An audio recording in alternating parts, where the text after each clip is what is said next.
Image news కి స్వాగతం. Bulletin లో ముందుగా హెడ్లైన్స్ చూద్దాం.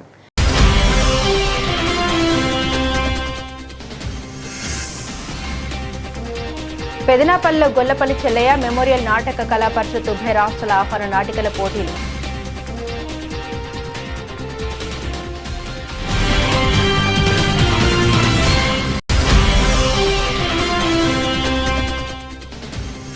యుద్ధ నేపథ్యంలో వేధిస్తున్న ఎల్పీజీ కొరతతో వంట గ్యాస్ కష్టాలు. మూతబడిన చిరు వ్యాపారాలు, ఫాస్ట్ ఫుడ్ సెంటర్లు, రెస్టారెంట్లు.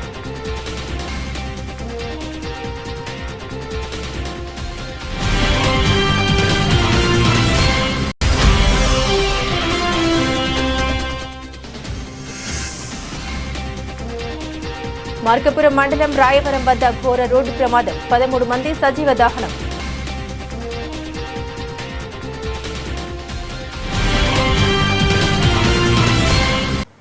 జగ్గంపేట మండలం కిర్లంపూడి గెద్దనపల్లి గ్రామంలో నిర్వహించిన శ్రీ గోపాలకృష్ణుని ఆలయ ప్రారంభ మహోత్సవ కార్యక్రమం భక్తి శ్రద్ధలతో ఘనంగా జరిగింది.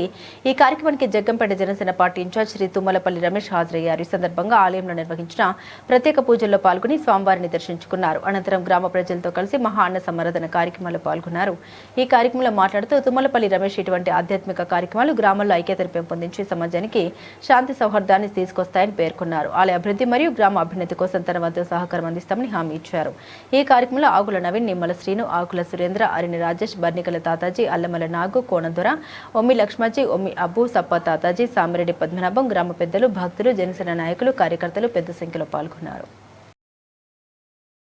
కాకినాడ జిల్లా జగ్గంపేట నియోజకవర్గం జగ్గంపేట మండలం జగ్గంపేట గ్రామానికి చెందిన బంటుపల్లి వెంకటరమణ ఇటీవల పరమపదించారు. ఈ నేపథ్యంలో ఈరోజు ఆయన స్వగృహంలో నిర్వహించిన దశదిన కర్మ కార్యక్రమానికి జగ్గంపేట నియోజకవర్గ జనసేన పార్టీ ఇన్ఛార్జ్ తుమ్మలపల్లి రమేష్ జగ్గంపేట నియోజకవర్గ జనసేన పార్టీ ఇన్ఛార్జ్ తుమ్మలపల్లి రమేష్ హాజరై కుటుంబ సభ్యుల్ని పరామర్శించి తన ప్రగాఢ సానుభూతి వ్యక్తం చేశారు. ఈ సందర్భంగా వెంకటరమణ చిత్రపటానికి పూలమాల సమర్పించి ఘనంగా నివాళులర్పించారు. ఈ కార్యక్రమంలో జగ్గంపేట జనసేన పార్టీ టౌన్ అధ్యక్షుడు గవర సుధాకర్, తుమ్మల మనోజ్, బుజ్జి, మాదరపు వీరబాబు, పాటంశెట్టి రమేష్, గోకెడ రమణ తదితరులు పాల్గొన్నారు. కాకినాడ జిల్లా పర్తిపాడు నియోజకవర్గం ఏలేశ్వరం మండలం పెద్దనాపల్లి గ్రామంలో గ్రామ పెద్దలు 1923 సంవత్సరంలో నిర్మించిన పురాతన రామాలయం నందు శ్రీ సీతారాముల కళ్యాణ మహోత్సవం నిర్వహించడం జరుగుతుందని మండల పరిషత్ అధ్యక్షులు గొల్లపల్లి చెల్లయ్య, మెమోరియల్ నాటక కళా పరిషత్ అధ్యక్షులు గొల్లపల్లి బుజ్జి తెలిపారు. శ్రీ సీతారాముల 103వ కళ్యాణ మహోత్సవాలతో పాటు గొల్లపల్లి చెల్లయ్య మెమోరియల్ నాటక కళా పరిషత్ ద్వారా ఉభయ రాష్ట్రాల ఆహ్వాన నాటికల పోటీలను జిల్లా ప్రజా పరిషత్ పాఠశాల క్రీడా మైదానం పెద్దనాపల్లి నందు నిర్వహించడం జరుగుతుందని తెలిపారు. ఈ నెల 27వ తేదీ నుండి 30 వరకు 9 నాటిక పోటీలను నిర్వహించడం జరుగుతుందన్నారు. ఈ కార్యక్రమాన్ని స్థానిక ఎమ్మెల్యే వరపుల సత్యప్రభ చేతుల మీదుగా ప్రారంభించడం జరుగుతుందని ఎంపీపీ గొల్లపల్లి బుజ్జి తెలిపారు. అందరికీ నమస్కారం. గౌరవ పాత్రికేయ సోదరులందరికీ కూడా ప్రతి సంవత్సరంలాగే 1923లో మా ముత్తాతలు నిర్మించిన రామాలయం దగ్గర 103వ కళ్యాణం చేస్తూ దానితో పాటుగా శ్రీ గొల్లపల్లి చెల్లయ్య మెమోరియల్ నాటక కళా పరిషత్ ద్వారా ఉభయ రాష్ట్రాల ఆహ్వాన నాటిక పోటీలని మేమందరం కూడా మా కమిటీ శ్రీ సీతారాముల వారి కళ్యాణోత్సవంలో భాగంగా చేపడతా ఉన్నాం. ఈ నాటికలు 9 నాటికల్ని ఏర్పాటు చేసిన సంవత్సరం 4 రోజుల పాటు 27, 28, 29, 30 తేదీల్లో మరి కార్యక్రమాలు చుట్టుపక్కల గ్రామాలందరికీ కూడా మరి పూర్తి స్థాయి పబ్లిసిటీ ద్వారా అందరికీ తెలియజేయడం జరిగింది. అలాగే ఈ కార్యక్రమాలకి మా గౌరవ శాసనసభ్యురాలు శ్రీమతి వరపుల సత్యప్రభ రాజా గారు పూర్తి సహాయ సహకారాలతో ఈ కార్యక్రమాలు ఏర్పాటు చేస్తూ ఉన్నాం. మరి మొదటి రోజు మరి వారి చేతుల మీదుగా నాటకాలు ప్రారంభించడానికి మరి వారితో పాటుగా గౌరవ జగ్గంపేట శాసనసభ్యులు జ్యోతుల నెహ్రూ గారు, టీటీడీ బోర్డు మెంబర్ సభ్యులు, జిల్లా పార్టీ అధ్యక్షులు, మరి రాజ్యసభ సభ్యులు సానా సతీష్ గారు, కాకినాడ పార్లమెంట్ సభ్యులు శ్రీ తంగెల ఉదయ శ్రీనివాస్ గారు, అలాంటి అతిరథ మహారథులందరినీ కూడా ఆహ్వానించడం జరిగింది. మరి తొలి రోజు ఈ కార్యక్రమాలు అన్నింటిలో కూడా వారందరూ కూడా భాగస్వాములై ఈ కార్యక్రమాలని ప్రారంభిస్తామని చెప్పడానికి చాలా సంతోషిస్తూ ఉన్నాం. మరి మీ ద్వారా ఈ ప్రాంత ప్రజానీకమంతా కూడా ఈ నాటికలను తిలకించి మరి నాటిక కళారంగాన్ని మరి ముందుకు తీసుకెళ్లే కార్యక్రమం చేయాల్సిందిగా సహకరించాల్సిందిగా పాత్రికేయ సోదరులందరికీ కూడా మరి ప్రింట్ మీడియా, ఎలక్ట్రానిక్ మీడియా అందరికీ కూడా నమస్కారాలు తెలియజేసుకుంటూ సెలవు తీసుకుంటాం. అమెరికా, ఇరాన్, ఇజ్రాయెల్ యుద్ధ నేపథ్యంలో హార్ముజ్ సంధి ద్వారా షిప్స్ రవాణాకు అంతరాయం కలిగి ఎల్పీజీ వంట గ్యాస్ కొరత ఏర్పడడంతో పాటు వంట గ్యాస్ సరఫరా ఇబ్బందికరంగా మారింది. దీంతో చిరు వ్యాపారులకు, హోటల్స్కు, రెస్టారెంట్లకు కావాల్సిన కమర్షియల్ గ్యాస్ సిలిండర్లు సరఫరాగా పూర్తిగా నిలిపివేయడంతో చాలా వరకు హోటల్, రెస్టారెంట్లు, చిరు వ్యాపారాలు గ్యాస్ కష్టాలు ఎదుర్కొంటున్నారు. ఇప్పటికే కొందరు వ్యాపారులు గడిచిన 10 రోజులుగా కమర్షియల్ గ్యాస్ సిలిండర్లు అందుబాటులో లేకపోవడంతో చాలా మంది వ్యాపారాలు మూసివేసిన పరిస్థితి ఏర్పడింది. మాది Srinivasa agencies HP gas Kothapeta అండి. మా డీలర్షిప్లో కన్ఫర్మ్డ్గా బుకింగ్ చేసిన ప్రతి కస్టమర్కి కేంద్ర ప్రభుత్వ ఆదేశానుసారం 100% ఓటీపీతో డెలివరీ చేయబడుతుంది. ప్రతిరోజు మనకి 1000 నుంచి 1500 వరకు బుకింగ్ అయిపోతుంది. ఇది ప్యానిక్ బుకింగ్, అంటే అవసరానికి ఉన్నా లేకపోయినా బుకింగ్ చేసేస్తున్నారు గ్యాస్ దొరకదేమో అనే అపోహతో. కానీ మీరు అందరూ తెలుసుకోవాల్సింది ఏంటంటే గ్యాస్ మనకి ప్రతి ఒక్కరికి గ్యాస్ దొరుకుతుంది, గ్యాస్ కొరత లేదు. ప్రస్తుతానికి జియో పొలిటికల్ అంటే వార్ వల్ల వచ్చిన దీనివల్ల మనకి కొంత కొరత ఉంది, దానివల్ల సప్లై లేట్ అవుతుంది తప్ప అందరికీ గ్యాస్ డెలివరీ జరుగుతుంది. అంటే సపోజ్ ఈరోజు మన డీలర్షిప్లో 14th and 15th dates delivery జరుగుతుంది. ఎందువల్ల అంటే ఈ 1500 కస్టమర్స్ బుకింగ్ పర్ డే ఉండడం వల్ల మనకు వచ్చే 504 ట్రక్కుకి ఇంత ముందు ఒక వారం రోజుల కిందటి వరకు 500 వచ్చేది. దానివల్ల నేను 2 రోజుల్లో డెలివరీ చేయగలిగేదాన్ని. ఇప్పుడు మనకు 342 ట్రక్ మాత్రమే వస్తుంది. దానివల్ల నేను 4 రోజులు అంటే ఒక డేట్ని 4 రోజులకు నేను డెలివరీ చేయవలసి వస్తుంది. ఈ 4 రోజులు అవటం వల్ల, స్క్రాల్ అవటం వల్ల కస్టమర్లు కొంచెం ఎక్కువ ప్యానిక్ అవుతున్నారు. మీరు ప్యానిక్ అవ్వకండి. మీకు ఖచ్చితంగా సిలిండర్ బుక్ చేసి మీ దగ్గర కన్ఫర్మ్గా ఓటీపీ ఉంటే కంపల్సరీగా మీ సిలిండర్ మీకు డెలివరీ చేయబడుతుంది. ఇది మన డొమెస్టిక్ సిలిండర్ వరకు. ఇక మీద కమర్షియల్ సిలిండర్స్ వరకు వస్తే March 11th నుంచి మన దగ్గర స్టాక్ లేదండి. తద్వారా కొత్తపేట మండలంలో ఉన్న చిరు వ్యాపారస్తులు, హోటల్స్, టెంపుల్స్, స్టీల్ ప్లాంట్ వారు వీళ్ళందరూ చాలా ఇబ్బంది పడుతున్నారు. ఇటువంటి ఇబ్బందుల కోసం మనం డిఎస్ఓ వారికి, కలెక్టర్ గారికి, హెచ్పిసిఎల్ వారికి కూడా తెలియజేయటం అయింది. మన కేంద్ర ప్రభుత్వం ఆదేశాల వరకు ప్రతి ఆఫీసర్, ఎంఎస్ఓ గారు పొద్దున్న, మధ్యాహ్నం, సాయంత్రం మన స్టాక్ స్టేటస్ ఏంటి, ఎటువంటి ఏ కస్టమర్లకి ఏ డేట్ కస్టమర్స్కి డెలివరీ జరుగుతుంది అన్న పూర్తి సమాచారం వాళ్ళందరికీ అందజేయడం జరుగుతుంది. ఇది కమర్షియల్. మా తరఫు నుంచి శ్రీనివాస హెచ్పీ గ్యాస్ వినియోగదారులందరికీ మా విజ్ఞప్తి ఏంటంటే మీరు ప్యానిక్ అయిపోయి మీకు సిలిండర్ దొరకదేమో అని చెప్పి మీరు తొందరపడి తప్పుడు భాషతో ఆఫీస్కి వచ్చి గొడవలు ఆడకండి. అందరికీ బుకింగ్ చేసిన ప్రతి కస్టమర్కి కూడా సిలిండర్ డెలివరీ చేయబడుతుంది. కంపల్సరీగా ఓటీపీ మీరు ప్రొవైడ్ చేస్తే కంపల్సరీగా మీ దగ్గరికి సిలిండర్ డెలివరీ చేయబడుతుంది. మార్కాపురం మండలం రాయవరం వద్ద ఘోర రోడ్డు ప్రమాదం సంభవించింది. ఇవాళ అంటే గురువారం తెల్లవారుజామున ప్రైవేట్ ట్రావెల్ బస్సు కంకర్ లోడ్తో వెళ్తున్న టిప్పర్ ఎదురెదురుగా ఢీకొని 13 మంది సజీవ దహనమయ్యారు. మరో 20 మందికి తీవ్ర గాయాలయ్యాయి. టిప్పర్ ఢీకొని ఒక్కసారిగా మంటలు చెలరేగడంతో అగ్ని ప్రమాదం సంభవించింది. 2 వాహనాలు పూర్తిగా దగ్ధమయ్యాయి. సమాచారం అందుకున్న పోలీసులు, ఫైర్ సిబ్బంది హుటాహుటిన ఘటనా స్థలానికి చేరుకున్నారు. అగ్నిమాపక సిబ్బంది మంటలను అదుపు చేస్తున్నారు. బాధితుల్ని మార్కాపురం ప్రభుత్వ ఆసుపత్రికి తరలించారు. తెలంగాణ రాష్ట్రం నిర్మల్ నుండి ఏపీలోని నెల్లూరుకు బస్సు వెళ్తుండగా ఈ ప్రమాదం చోటు చేసుకుంది.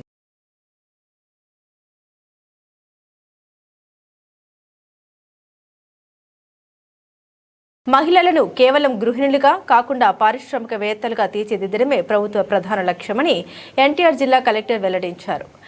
ఫికిఫ్లో విజయవాడ చాప్టర్ ఆధ్వర్యంలో నోవాటెల్ హోటల్లో నిర్వహించిన విమెన్ హుడ్ కార్యక్రమంలో కలెక్టర్ లక్ష్మీషా ముఖ్య అతిథిగా పాల్గొని ప్రసంగించారు.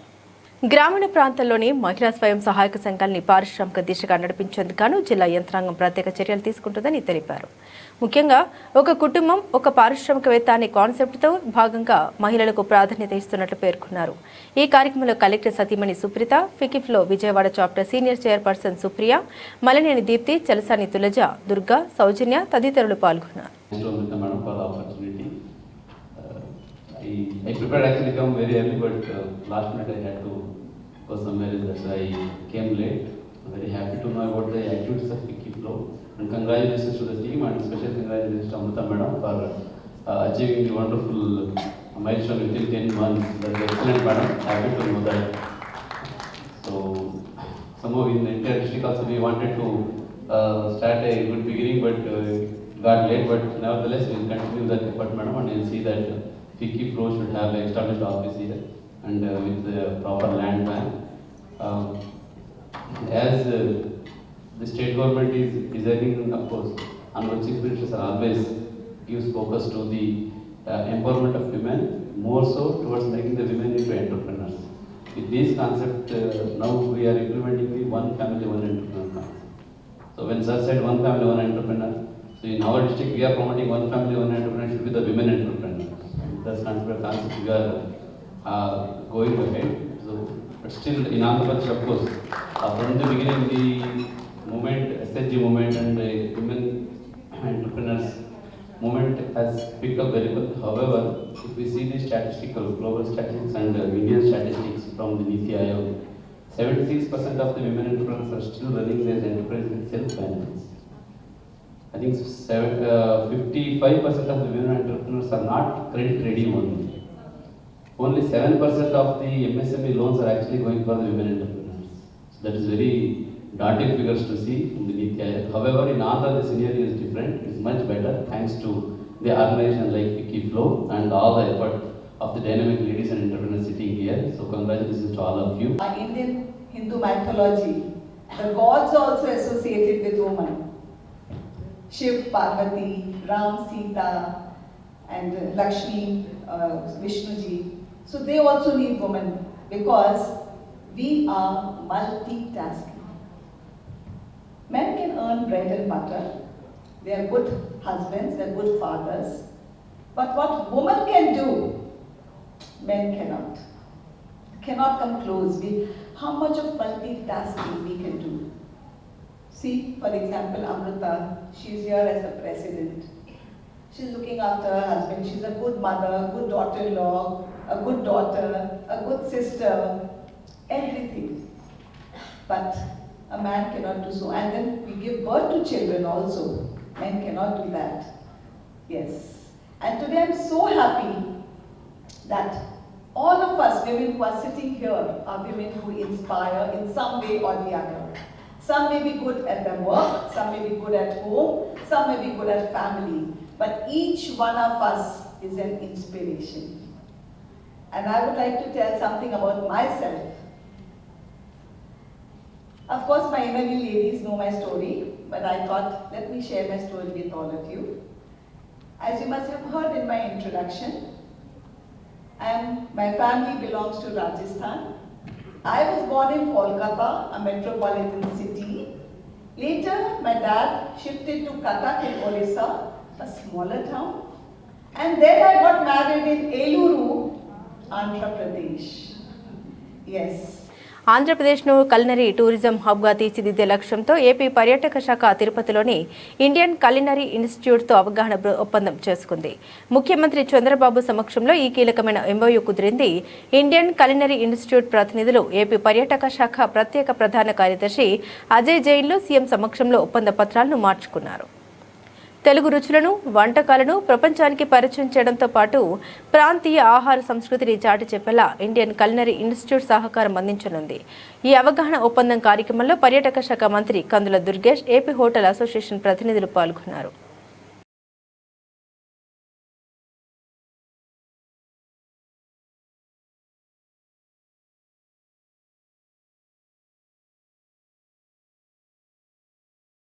నగరంలోని నిర్మాణ వ్యర్థాలతో సంపదలు సృష్టించేందుకు గాను సిఎండి ప్లాంట్ పూర్తి స్థాయిలో అందుబాటులో ఉందని విజయవాడ నగరపాలక సంస్థ కమిషనర్ ధ్యానచంద్ర పేర్కొన్నారు.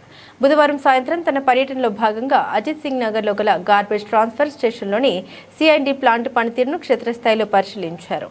ఈ పర్యటనలో chief city planar K Sanjay, Ratnakumar సిబ్బంది పాల్గొన్నారు. నేటి యువత ఉద్యోగం, జీవితమే పరమావధి అనే భావనతో జీవించకుండా సమాజానికి కొంతైనా సేవ చేయాలని ఆంధ్రప్రదేశ్ ఉన్నత విద్యా మండలి ఉపాధ్యక్షులు ఎస్ విజయభాస్కర్రావు పిలుపునిచ్చారు. ఇంజనీరింగ్ కాలేజీలను బీటౌట్ చేసి నలంద కళాశాలకు చెందిన 400 మంది విద్యార్థులు ప్రముఖ ఎంఎన్సీ సంస్థల్లో ఉద్యోగాలు సాధించడం సామాన్య విషయం కాదు అన్నారు. నగరంలోని తుమ్మలపల్లి కళాక్షేత్రంలో నలంద కళాశాల డిగ్రీ ఆధ్వర్యంలో సక్సెస్ మీట్ నిర్వహించారు. ఈ కార్యక్రమానికి ముఖ్య అతిథులుగా ఆంధ్రప్రదేశ్ ఉన్నత విద్యా మండలి ఉపాధ్యక్షులు ఎస్ విజయభాస్కర్రావు, నలంద విద్యా సంస్థల చైర్మన్ విజయబాబు, కళాశాల ప్రిన్సిపల్ ఎం అనురాధ పాల్గొన్నారు. 2025-26 విద్యా సంవత్సరం 463 మంది విద్యార్థులు ప్రముఖ ఎంఎన్సీ సంస్థలు నిర్వహించిన క్యాంపస్ ఇంటర్వ్యూలో కొలువు సాధించారు. ఈ సందర్భంగా సక్సెస్ మీట్ నిర్వహించారు. ఈ కార్యక్రమానికి క్యాంపస్ ఇంటర్వ్యూలో సెలెక్ట్ అయిన విద్యార్థులు వారి తల్లిదండ్రులని ప్రత్యేకంగా ఆహ్వానించారు. ప్రముఖ సంస్థలో ఉద్యోగాలు సంపాదించిన విద్యార్థులకు ముఖ్య అతిథుల చేతుల మీదుగా మెడల్స్ మరియు ప్రశంసా పత్రాలు అందించారు. అనంతరం ఆంధ్రప్రదేశ్ ఉన్నత విద్యా మండలి ఉపాధ్యక్షులు ఎస్ విజయభాస్కర్ రావు మాట్లాడారు. నేటి యువత ఉద్యోగం జీతమే పరమావధి అనే భావనతో జీవించకుండా సమాజానికి కొంతైనా సేవ చేయాలని పిలుపునిచ్చారు. ఈరోజు ఇక్కడ నలంద ఇన్స్టిట్యూట్స్లో సక్సెస్ మీట్ జరగడం చాలా ఆనందంగా ఉంది నాకు.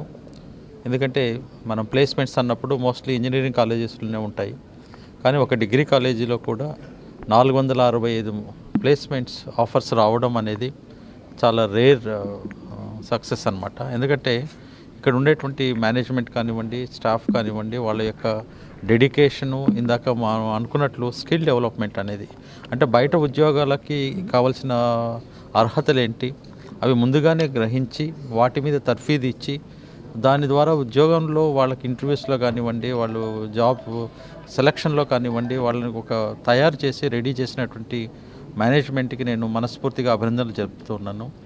ఎందుకంటే ఈ రోజుల్లో ఉద్యోగాలు తక్కువగా వస్తున్న రోజుల్లో ఇంతమంది ప్లేస్మెంట్స్ రావడం, అందులో ప్యాకేజెస్ కూడా బాగా రావడం అనేది చాలా అరుదైన విషయం. Many congratulations to Nalanda institutions అండి.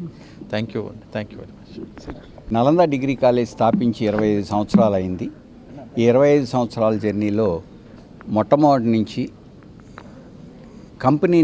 కాలేజీ నుంచి కంపెనీకి వెళ్ళేటప్పటికి వాళ్ళకి కావాల్సిన స్కిల్స్ అన్నిటినీ ప్రమోట్ చేసి వాళ్ళను ఒక ఇండివిజువల్స్గా తయారు చేయాలన్నదే ధ్యేయంతో ప్రయత్నించాం. ఆ జర్నీ అది చాలా కాలం పట్టింది మాకు. ఒక 10-15 సంవత్సరాల నుంచి మేము ఆ ప్రయత్నంలో మాకు ఫ్రూట్స్ అంటే పిల్లలు ప్లేస్మెంట్స్ పొందటం అనేది బిగిన్ అయింది. అక్కడి నుంచి ఆ జర్నీ ఫస్ట్ 10 సంవత్సరాల క్రితం ఒక 100 మందికి ప్లేస్మెంట్స్ తెప్పిస్తే చాలా కష్టంగా ఉండేది. ఇప్పుడు అలాగే ప్రొఫెసర్ విజయభాస్కర్ రావు చెప్పినట్లు ఇంజనీరింగ్ కాలేజీలో ఉన్న వాళ్ళకి సీట్స్ ప్లేస్మెంట్స్ వస్తాయి, కానీ డిగ్రీ కాలేజీలో ఉన్న వాళ్ళకి వస్తాయా అనే ఒక వదంతు ఉండేది. దాన్ని ఓవర్కమ్ చేసుకుంటూ మా ఫ్యాకల్టీ, మా విద్యార్థులు వాటన్నిటినీ ఈరోజు 100 నుంచి 465 వరకు ఈ 15 సంవత్సరాల్లో తీసుకురావడం, అది కూడా 3 లక్షల నుంచి 5 లక్షలకు వరకు ప్యాకేజీలు ఉన్న ఎక్కువ ప్లేస్మెంట్స్, అన్ని ఎక్కువ highly reputed companies, banking sectors, IT and non IT sectors ఇన్ని ఉండటంతో వాటందరికీ సాధించి ఈరోజు సక్సెస్ మీట్ జరుపుకుంటున్న సందర్భంగా ఆ విద్యార్థులకి నేను అభినందనలు తెలియజేస్తూ సెలవు తీసుకుంటున్నాను. Good afternoon to all. Principal Nalanda degree college Anuradha. ఈరోజు తుమ్మలపల్లి కళాక్షేత్రంలో సక్సెస్ మీట్ జరుపుకుంటున్నాము. Campus final year students before completion of their graduation placement offers సాధించినందుకు వారిని వారి తల్లిదండ్రులని ఇక్కడికి పిలిచి సత్కరించుకోవడం జరుగుతుంది. ఇది మాకు ఎంతో ఆనందదాయకం. ఈ సంవత్సరం 2026లో 465 ప్లేస్మెంట్ ఆఫర్స్ సాధించారు. సో ఇక ముందు ఇంకా మరిన్ని విజయాలు సాధించాలని కోరుకుంటూ ఈ క్యాంపస్ ఇంటర్వ్యూస్లో సెలెక్ట్ అయిన పిల్లలందరికీ నా అభినందనలు తెలియజేస్తున్నాను. Thank you. Corporate social responsibility CSR యాక్టివిటీస్లో భాగంగా మలబార్ చారిటబుల్ ట్రస్ట్ ఆధ్వర్యంలో బుధవారం స్థానిక తుమ్మలపల్లి కళాక్షేత్రంలో 2800 మంది విద్యార్థులకు ఉపకార వేతనాలు పంపిణీ చేశారు. ఈ కార్యక్రమానికి ముఖ్య అతిథిగా హాజరైన మహిళా శిశు సంక్షేమం గిరిజన సంక్షేమ శాఖ మంత్రి గుమ్మడి సంధ్యారాణి మాట్లాడారు. కార్పొరేట్ సోషల్ రెస్పాన్సిబిలిటీలో భాగంగా మలబార్ చారిటబుల్ ట్రస్ట్ ఆధ్వర్యంలో బుధవారం స్థానిక తుమ్మలపల్లి కళాక్షేత్రంలో 2800 మంది విద్యార్థులకు ఒక్కొక్కరికి 10,000 రూపాయల చొప్పున 3 కోట్ల రూపాయల ఉపకార వేతనాలు పంపిణీ చేశారు. మహిళా అభివృద్ధి, శిశు సంక్షేమం, ట్రైబల్ వెల్ఫేర్ శాఖ మంత్రి గుమ్మడి సంధ్యారాణి మాట్లాడారు. మలబార్ సంస్థ కేవలం వ్యాపారమే కాకుండా 1999 నుండి విద్యా, వైద్యం, త్రాగునీరు, పేదల ఆకలి తీర్చడం వంటి సామాజిక సేవా కార్యక్రమాల్లోనూ చురుగ్గా పాల్గొనడం అభినందనీయమని అన్నారు. ఈ కార్యక్రమంలో సిద్ధార్థ మహిళా కళాశాల principal doctor S Padmaja, Bayada Murali Krishna, Bonda Sujatha, Andhra Pradesh zonal head Nikhil Chandran, వివిధ స్కూల్స్ కి చెందిన విద్యార్థులు పాల్గొన్నారు. మల్బార్ సంస్థ వారు CSR యాక్టివిటీ కింద మన కృష్ణా, గుంటూరు ఉమ్మడి జిల్లాల విద్యార్థులకు సుమారు 2800 మందికి 10,000 రూపాయల చొప్పున స్కాలర్షిప్ ఇవ్వడం జరిగింది. అంతేకాదు ప్రపంచంలో అనేక చోట్ల వాళ్ళు సంవత్సరానికి 200 కోట్ల రూపాయలు స్పెండ్ చేసి పేదవారికి, అవసరమైన వారికి వాళ్ళందరూ కూడా ఆ బాధ్యతను తీసుకోవడం జరిగింది. వారికి మనస్ఫూర్తిగా అభినందన తెలియజేస్తున్నాను. నేను వారికి ఒక రిక్వెస్ట్ చేయడం జరిగింది. ఏదైతే మన ముఖ్యమంత్రి నారా చంద్రబాబు నాయుడు గారు P4 అని చెబుతా ఉన్నారు, P4 యాక్టివిటీ, కొన్ని కుటుంబాలను దత్తత తీసుకునే కార్యక్రమం, ఆ కార్యక్రమాన్ని కూడా అవగాహన పరుచుకుని ఆ కార్యక్రమం చేయాలని నేను కోరుతా ఉన్నాను. ఎందుకంటే ఒక్కొక్క స్టూడెంట్కి 10,000 ఇస్తే అది పరిపూర్ణం కాదు. కానీ కుటుంబంలో ఉన్న పిల్లలు మొత్తం వాళ్ళ సంవత్సరానికి కావాల్సిన అవసరాలని మనం తీర్చగలిగితే వాళ్ళ పిల్లలు చక్కగా చదువుకుని అభివృద్ధి చెందిన ద్వారా కుటుంబాలు ఆ పేదరికం నుంచి బయటకు వచ్చే అవకాశం ఉంది. అందువల్ల అలాంటి కార్యక్రమాలను కూడా చేపట్టమని రిక్వెస్ట్ చేశాను. ఏదేమైనా కూడా వారు చేస్తున్న 200 కోట్ల రూపాయలు వాళ్ళ లాభంలో ఇవ్వటం అంటే అది సామాన్య విషయం కాదు. పెద్ద సంస్థ, ఆ సంస్థ ఇంకా అభివృద్ధి చెందాలని, ఇంకా అనేక మందికి సేవ చేసే స్థితికి ఆ కంపెనీ రావాలని మనస్ఫూర్తిగా కోరుకుంటున్నాను.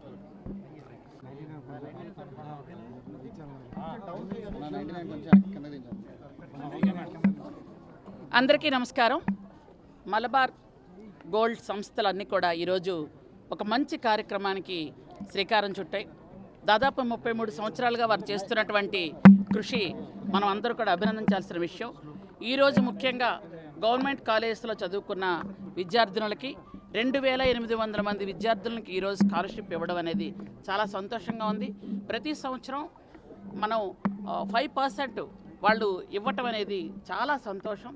ఈ సంవత్సరం 200 కోట్లు పేద విద్యార్థులకు, అలాగే వాళ్ళ విద్య వైద్యానికి, వాళ్ళ ఆకలి తీర్చడానికి, అలాగే త్రాగునీటి అవసరాలకు కూడా ఖర్చు పెడతామని వాళ్ళు ప్రకటించడం చాలా సంతోషకరమైన విషయం. ఇదే విధానాన్ని ఈరోజు మన గౌరవ ముఖ్యమంత్రి నారా చంద్రబాబు నాయుడు గారు P4 విధానం అని స్టార్ట్ చేశారు. ఈ విధానంలో వాళ్ళు కూడా భాగస్వాములు అయితే చాలామంది పేదవాళ్ళకి ఈరోజు చాలా రకాలుగా అవసరాలు తీర్చడానికి ముందుకు రావచ్చని ఇక్కడ నేను కానీ ఎమ్మెల్యే రామ్మోహన్ రావు గారు కానీ చెప్పడం కూడా జరిగింది. కాబట్టి చాలా సంవత్సరాలుగా దాదాపు 20 రాష్ట్రాల్లో 1,500 ప్రాంతాల్లో వాళ్ళు చేస్తున్నటువంటి సేవలన్నీ కూడా మనం అభినందించాలి. ఇలాంటి సేవలు ఇంకా విస్తృతంగా వెళ్ళాలి అనుకుంటే గవర్నమెంట్లో ఉండి చేస్తే ఇంకా బాగుంటుంది. ఈ P4 విధానంలో వాళ్ళు ఎంటర్ అయినట్టయితే చాలా వరకు పేద కుటుంబాలని దత్తత తీసుకొని వాళ్ళ పిల్లలు చదివించడం కానీ, వాళ్ళకి అక్కడ ఉన్నటువంటి పరిసర ప్రాంతాల్లో ఉన్నటువంటి వాళ్ళ అవసరాలు తీర్చడానికి బాగుంటుందని చెప్పడం కూడా జరిగింది. అలాగే బంగారు వ్యాపారస్తులు అంటే బంగారం మాత్రం అమ్ముతారు అనుకున్నాం, కానీ బంగారం లాంటి మనసు ఉంటుందని కూడా మనకి ఈరోజు రుజువు చేశారు. కాబట్టి ఆ సంస్థల ప్రతినిధులందరికీ కూడా మా హృదయపూర్వకమైన ధన్యవాదాలు తెలియజేసుకుంటున్నాం. Thank you. అందరికీ నమస్కారం అండి. నా పేరు రాకేష్ కుమార్, మలబార్ గోల్డెన్ డైమండ్స్ నుంచి మార్కెటింగ్ హెడ్. ఈరోజు Malabar golden diamonds and Malabar charitable trust తరఫున మేము ఈరోజు ఈ చారిటీలో భాగంగా ఉమెన్ ఎంపవరింగ్ ఎడ్యుకేషన్, ఎంపవరింగ్ ఉమెన్హుడ్లో భాగంగా ఆల్ ఓవర్ ఇండియాలో 33,000 స్టూడెంట్స్కి స్కాలర్షిప్స్ అనౌన్స్ చేయడం జరిగింది. అందులో భాగంగా మన ఆంధ్రప్రదేశ్లో 2,800 స్టూడెంట్స్కి అక్రాస్ మా 22 షోరూమ్స్ నుంచి కూడా ఈ స్కాలర్షిప్స్ని మేము 2.52 crore బడ్జెట్తో ఈ స్కాలర్షిప్స్ని అనౌన్స్ చేయడం జరిగింది. అలాగే మలబార్ గోల్డెన్ డైమండ్స్ ఎడ్యుకేషన్తో పాటు హంగర్ ఫ్రీ వరల్డ్ కింద దేశవ్యాప్తంగా కూడా 105,000 మందికి ప్రతిరోజు భోజన సదుపాయం కల్పించడం జరుగుతుంది. అలాగే గ్రాండ్మా హోమ్ని ఎస్టాబ్లిష్ చేసి ఎవరైతే లేడీస్ వాళ్ళ కుటుంబాన్ని కోల్పోయారో లేకపోతే కుటుంబానికి దూరంగా ఉన్నారో వారికి సహాయ సహకారాలు అందిస్తూ వాళ్ళకి వైద్యము ఇలాంటివన్నీ ప్రొవైడ్ చేస్తూ బెస్ట్ సర్వీసెస్ ఇస్తూ మళ్ళీ వాళ్ళ ఫ్యామిలీస్తో కలిసే విధంగా గ్రాండ్మా హోమ్ని ఎస్టాబ్లిష్ చేయడం, ఇలాంటి వైద్య విద్య ఇలాంటి రంగాల్లో మా మలబార్ చారిటబుల్ ట్రస్ట్ నుంచి మా వంతు కృషిగా ఎవరైతే నీడీ ఉన్నారో వాళ్ళకి సహాయం చేయడం జరుగుతుంది. మరొకసారి Malabar golden diamonds Malabar charitable trust తరఫున ఈ సంవత్సరం ఈ రానున్న ఫైనాన్షియల్ ఇయర్కి గాను 2026-27కి 200 కోట్ల రూపాయల చారిటీని మేము ఈ అన్ని కార్యక్రమాల్లో స్పెండ్ చేయడానికి ఈరోజు అనౌన్స్మెంట్ చేయడం జరిగింది. మరొకసారి మలబార్ గోల్డెన్ డైమండ్స్ తరఫున మా పత్రికా విలేకరులకు ఈరోజు స్కాలర్షిప్స్ అందుకుంటున్న అందరు స్టూడెంట్స్కి కృతజ్ఞతలు తెలుపుకుంటూ సెలవు తీసుకుంటామండి. Thank you.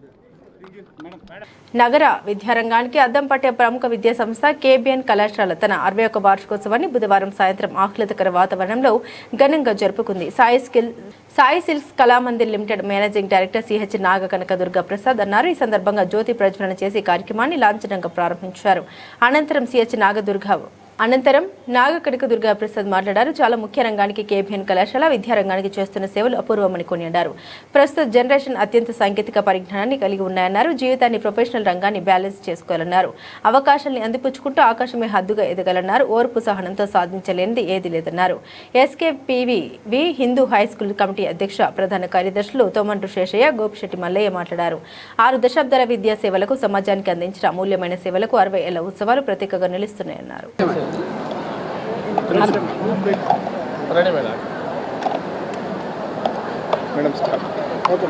అందరికీ నమస్కారం. నా పేరు doctor G Krishnaveni, principal KBN college. KBN కాలేజ్ని ఎస్టాబ్లిష్ చేసి 60 years అయిన సందర్భంగా ఈరోజు మేము diamond jubilee annual day celebrations 25th and 26th March 2026 జరుపుకుంటున్నామండి. సో అందులో సందర్భంగా ఈరోజు స్పోర్ట్స్ డే సెలబ్రేషన్స్ జరుపుకోవడం జరిగింది. సో ఈ కార్యక్రమానికి కళామందిర్ ప్రసాద్ గారు చీఫ్ గెస్ట్గా రావడం జరిగింది. సార్ వచ్చి పిల్లల్ని ఉద్దేశిస్తూ చాలా మంచి విషయాలు చెప్పడం జరిగింది. స్టూడెంట్స్ ఈ రోజుల్లో ఎక్కువగా ఏంటంటే ఉద్యోగాల కోసం వెతుక్కోకుండా అంటే జాబ్ సీకర్స్గా కాకుండా జాబ్ క్రియేటర్స్గా మారండి అని స్టూడెంట్స్ని ఉద్దేశించి చాలా ఎంకరేజ్మెంట్గా చాలా బాగా మాట్లాడారు సార్. ఎక్కువగా ఓపికగా ఉండి ఓర్పుగా సహనం వహిస్తూ వాళ్ళకి నచ్చినట్టుగా ఉంటూ ఫ్యూచర్లో ముందుకు వెళ్ళేటట్టుగా ఆలోచించండి. ఒక ఎంటర్ప్రినర్గా మారండి. ఒక స్టార్టప్ ఐడియాస్ని పెట్టండి. ఈవేళ ఆ స్టార్టప్స్కి కావాల్సిన ఫండ్ ఇవ్వడానికి చాలా ఆర్గనైజేషన్స్ ముందుకు వస్తున్నాయి. మీ దగ్గర ఐడియా ఉంటే చాలు, ఆ ఐడియాను ముందుకు తీసుకెళ్తే మీరు ఇంకా ఎంతో ముందుకు వెళ్తారు. ఎంతో జాబ్ క్రియేటర్స్గా మారి ఫ్యూచర్లో ఒక ఫౌండర్స్గా మీరే మారుతారు. అందుకని ఆ విభాగంగా మీరు ఆలోచించండి అని సార్ చాలా ఎంకరేజ్మెంట్తో పిల్లలందరినీ కూడా ఉత్సాహపరిచారండి ఈ కార్యక్రమంలో. అలాగే ఈరోజు స్పోర్ట్స్ డే సందర్భంగా కాలేజ్లో యాక్చువల్గా కేబిఎన్ కాలేజ్ అనేది స్పోర్ట్స్కి మారుపేరుగా చెప్పొచ్చండి. ఈ 60 yearsలో national, international, state, university championship మా కాలేజ్ నుంచి చాలామంది పిల్లలు వెళ్తూ ఉన్నారు. ప్రజెంట్ ఇప్పుడు కూడా నేషనల్ లెవెల్లో మా స్టూడెంట్స్ ఆడుతున్నారండి. ఉమెన్ హ్యాండ్బాల్ టీం ఇప్పటికి క్వార్టర్లీకి వెళ్ళింది కూడా ఈ సంవత్సరం ఇప్పుడు కేరళలో జరుగుతున్న కాంపిటీషన్స్లో సౌత్ జోన్లోని. సో అలాగే నేషనల్ లెవెల్లో స్విమ్మింగ్లో కానీ పవర్ లిఫ్టింగ్లో కానీ ఇలా చాలా విభాగాలలో కేబిఎన్ కాలేజ్ స్పోర్ట్స్ విభాగం అనేది నేషనల్ లెవెల్లో, ఇంటర్నేషనల్ లెవెల్లో యోగా ఛాంపియన్స్ ఉన్నారు ఇక్కడ. సో వీళ్ళందరికీ కూడా ఈరోజు అవార్డ్స్ ఇవ్వడం జరిగింది. వీరితో పాటుగా అవుట్ రీచ్ యాక్టివిటీస్లో NSS, NCC, dramatic at means Pragna and debating and quiz club ఉంది, డ్రామాటిక్ ఉంది. సో వీళ్ళందరూ కూడా వాళ్ళకి శక్తి మేర వాళ్ళందరూ కూడా మంచిగా పర్ఫామ్ చేస్తున్నారు స్టూడెంట్స్. సో ఆ బెస్ట్ పర్ఫార్మెన్స్ అందరికీ కూడా ఈరోజు మెడల్స్ ఇవ్వడం జరుగుతుందండి. అందరికీ నమస్కారం. Thank you. కేబిఎన్ కాలేజీ 1965లో ప్రారంభించబడి ఇప్పుడు దాదాపుగా 60 సంవత్సరాలు కంప్లీట్ చేసుకుని 61వ సంవత్సరంలో ప్రవేశించి మరి దిగ్విజయంగా రోజుకి కూడా వినూత్నమైనటువంటి పోకడలతో లేటెస్ట్ టెక్నాలజీ అందిపుచ్చుకుంటూ మరి దాదాపుగా ఆంధ్ర, తెలంగాణ రాష్ట్రంలో జనరల్ ఎడ్యుకేషన్ కాలేజెస్లో ప్రతి సంవత్సరం కూడా 40 నుంచి 50 కంపెనీలను ఇక్కడికి సాఫ్ట్వేర్ కంపెనీలు కానీ ఇండస్ట్రీలు, బ్యాంకులు అందరినీ కూడా ఇన్వైట్ చేసి ఇక్కడ చేరిన ప్రతి ఒక్కరికి కూడా జాబ్ ఇచ్చి పంపించాలనేటువంటి మేనేజ్మెంట్ ఆలోచనకు అనుగుణంగా ఇక్కడ అడ్మినిస్ట్రేటర్స్ కానీ 300 మంది పైగా ఉన్న టీచింగ్, నాన్ టీచింగ్ స్టాఫ్ అంతా కూడా పనిచేయటం వలన దాదాపుగా ఇప్పటికి 90% పైగా ప్లేస్మెంట్స్ అనేవి అది జనరల్ ఎడ్యుకేషన్లో హైయెస్ట్ ఇవ్వగలుగుతున్నాం. దానిలో భాగంగానే ఒక విద్యార్థి చేరిన తర్వాత వ్యక్తిగత వికాసం అనేది అన్ని రంగాల్లో కూడా వాళ్ళకి నైపుణ్యం ఉండాలి అని మరి అన్ని విషయాల్లో కూడా మేము ఇక్కడ తర్ఫీదు ఇవ్వటం జరుగుతూ ఉంది. అదేవిధంగా థియరీ 1 గంట చెప్పినట్లయితే ప్రాక్టికల్ నాలెడ్జి ఈ రోజుల్లో సమాజంలో కానీ కంపెనీలో కానీ అవసరం కనుక 3 గంటలు ప్రాక్టికల్ నాలెడ్జ్ ఇవ్వటం కోసం దాదాపుగా 750 లేటెస్ట్ కంప్యూటర్స్ కలిగినటువంటి బ్రహ్మాండమైనటువంటి ల్యాబులు కలిగి ఉన్నాయి. అదేవిధంగా ఫిజిక్స్, బాటనీ, జువాలజీ, కెమిస్ట్రీ ఇవన్నీ కూడా మరి దాదాపుగా కోస్తా జిల్లాలోనే అతిపెద్ద ల్యాబులుగా ఉంటూ జువాలజీ మ్యూజియం కానీ, మ్యాథ్స్ మ్యూజియం కానీ, బాటనీ మ్యూజియం కానీ ఇవన్నీ కూడా రేరెస్ట్ స్పెసిమెన్లు అంటే స్పీసీస్తో మరి అందరిని కూడా ఆకట్టుకుంటూ ఇక్కడ ఈ రోజున కేబిఎన్ కాలేజీ నిలబడటం జరిగింది. ఇక్కడ చేరిన ప్రతి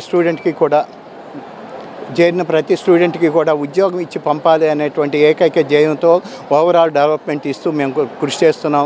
అందులో భాగంగానే అనేక మంది ఎక్స్పర్ట్స్ని అన్ని రంగాల్లో కూడా టెక్నాలజీ పరంగా, ఏఐ పరంగా అన్ని విషయాల్లో కూడా ఎక్స్పర్ట్స్ని గ్లోబల్ వైజ్గా కానీ అలాగే నేషనల్ వైడ్ కానీ పిలిచి టైం టు టైం మేము ఇక్కడ చక్కటి అవేర్నెస్ అనేది ఫ్యాకల్టీ కూడా అలాగే మన స్టూడెంట్స్ అందరికి కూడా ఇవ్వటం జరుగుతూ ఉంది.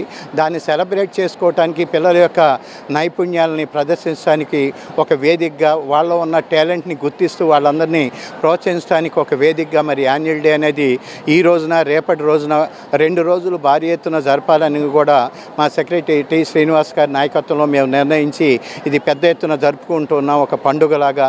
దానిని అందరూ కూడా ఆస్వాదించి కేబిఎన్ కాలేజీని రానున్న కాలంలో బ్రహ్మాండమైనటువంటి మరి విజయాలను సొంతం చేసుకుంటూ ప్రతి విద్యార్థిని కూడా నెంబర్ 1గా తయారు చేస్తూ వాళ్ళను కూడా ఎంటర్ప్రెన్యూర్స్గా తయారు చేయాలనేటువంటి లక్ష్యంతో ముందుకెళ్తున్నాం.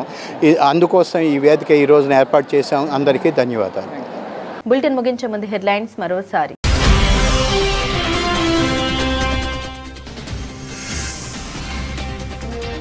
పెదనాపల్లిలో గొల్లపల్లి చెల్లయ్య మెమోరియల్ నాటక కళా పరిషత్ ఉభయ రాష్ట్రాల ఆహ్వాన నాటికల పోటీలు.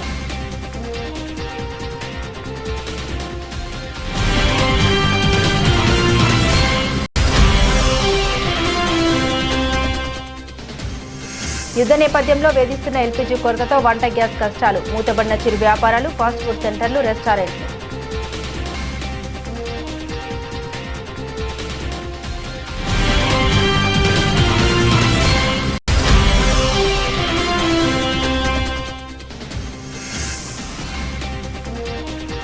మార్కపురం మండలం రాయవరం వద్ద ఘోర రోడ్డు ప్రమాదం, 13 మంది సజీవ దహనం.